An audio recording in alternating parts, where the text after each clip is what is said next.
At so ayan, hi guys, welcome back sa channel natin. At ayan, ay pasensya na ngayon lang, medyo napabakasyon lang tayo. Pero eto, ay what to expect muna tayo para kay chapter 1119. Pero kung bago ka pa lang sa channel natin, ay huwag mo kalimutan mag-subscribe at pakipindot na rin yung notification bell para ma-update ka every time na meron tayong bagong upload. So yun na naman at ulit, ay huwag na nga natin patagalin pa. Simulan na natin yan.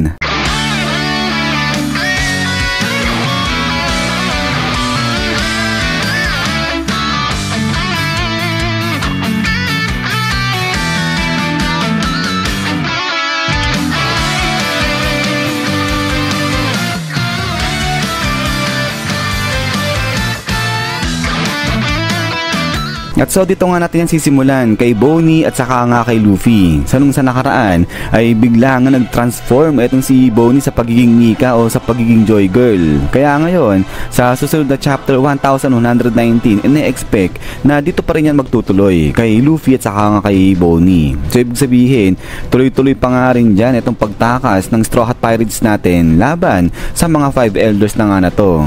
At ine-expect dito na itong dalawa, si Luffy at saka si Bonnie, dito na mapapakita yung peak nung lakas nila at kung uubra na nga ba sila dito ngayon sa mga 5 elders. At especially yung pinakamataas na expectation dyan ay syempre yung dito kay Bonnie. So eto, maraming medyo haka-haka lang o napapaisip kung magagaya ba talaga ni Bonnie itong si Luffy. Kasi eto naging ano na siya, naging Nika na si Bonnie. Pero ang tanong, yung kapangyarihan ba o yung ability nito ni Nika o ni Luffy, ganito rin na gaya rin ba yan ni Bonnie? Kasi mamaya ay baka nga raw appearance lang ni Nika o ni Luffy yung nagaya nito ni Bonnie, tapos yung ability ay hindi naman talaga. Pero kung pagbabasehan nga natin dun sa mga nakalipas nito ni Bonnie, ay di ba nagawa niya naman na palakihin nga etong braso niya, nagawa niya parang higante etong kanyang braso dyan. So kaya maraming umaasa nga dito sa kung ano yung kapangyarihan ni Bonnie. So now, kaya going back dito kay Luffy at saka nga kay Bonnie, etong si Luffy nagagawa niyang goma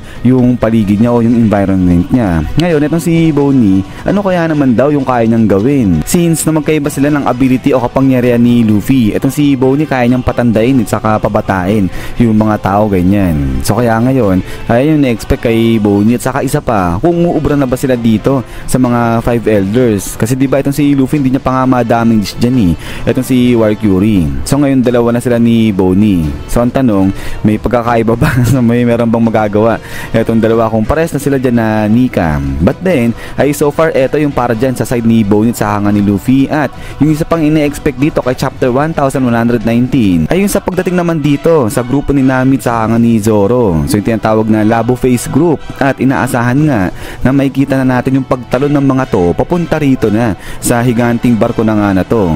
So dito ay inaasahan rin na hindi nga maging ganong smooth itong pagtalon ng mga to o yung sa pagpunta nila dito sa higanting barko na to. Kasi nga hahabulin pa rin yan neto ni Saint Venus. Pero yung dito yung sa side ni Zoro at sa hanga nila Nami, ina-expect din naman na hindi ganong karami yung ipapakita dyan ni Oda. So parang ano lang ba, yung tamang pakapyaw lang, tamang pakita lang ni Oda na hinahabol ni Saint Venus itong mga to. So kumbaga, konti lang din yung screen time ng mga to.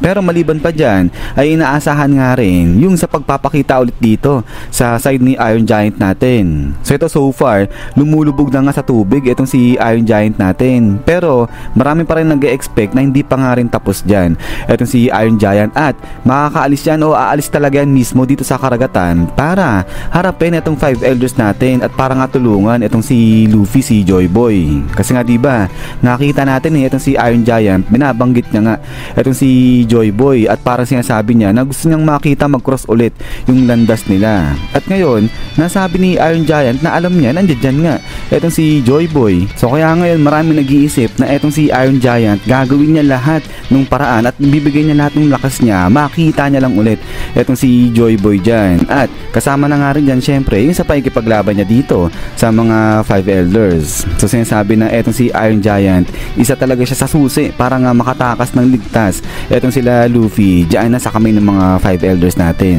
But then, ang pinaka-focus pa rin ng chapter 1119 ina-expect ay dito pa rin yan kay Luffy at sa kay Bonnie laban sa mga 5 elders natin. At then ay after nyan is yan guys, so hanggang dito lang muna etong si what to expect natin. Pero kaya pag lumabas At then ay after nyan is yan guys. So hanggang dito lang itong si what to expect natin para kay chapter 1119. At ayan, pag lumabas na si spoiler at saka kung mayroong mga info patungkol dito kay chapter 1119 ay ipepresent ko na lang kaagad sa inyo yan guys. So yun na naman at ulit ay maraming salamat sa panood dito kay One Piece natin. So huwag niyo pala kalimutan mag-iwan ng like. So yun na naman, so lagi mag-ingat. God bless niyo lahat at kita-kits tayo ulit.